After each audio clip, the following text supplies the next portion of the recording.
ఇక అలా కాసేపటికి వరుణ్ తల్లి బయట నుండి పిలుస్తున్నట్లు అనిపించడంతో నిదానంగా వరుణ్ అక్కడి నుండి వెళ్ళిపోయాడు. ఇక అలా వరుణ్ని చూసి తల్లి ఎక్కడికి వెళ్ళావని అడగగా అందుకు వరుణ్ తను పైన వాకింగ్ చేస్తున్నానని చెప్పడంతో తల్లి వరుణ్ని తిట్టి పై అంతస్తుకి వెళ్ళొద్దని, ఏమున్నా మన ఇంట్లోనే చూసుకోవాలని చెప్పగా వరుణ్ తన తల్లికి సారీ చెప్పి అక్కడి నుండి వెళ్ళిపోయాడు. అలా బెడ్ పైకి వెళ్లి పడుకున్న వరుణ్ కి మేరీ ఆలోచనలే గుర్తుకు రావడంతో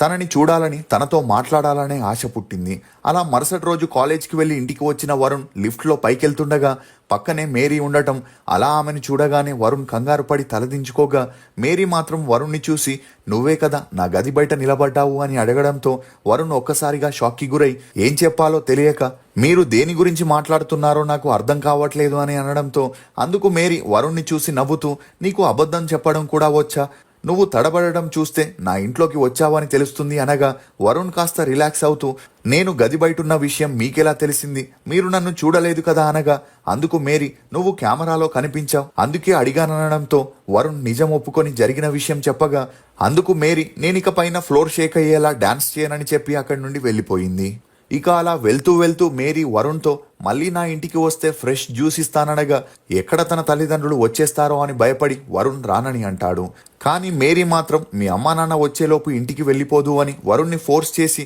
తన ఇంటి లోపలికి తీసుకెళ్లి జ్యూస్ ఇస్తుంది. అలా డ్రెస్ చేంజ్ చేసుకుని వచ్చిన మేరీ వరుణ్ పక్కన కూర్చోగా వరుణ్కి ఆమె డ్రెస్ మార్చుకుంటున్న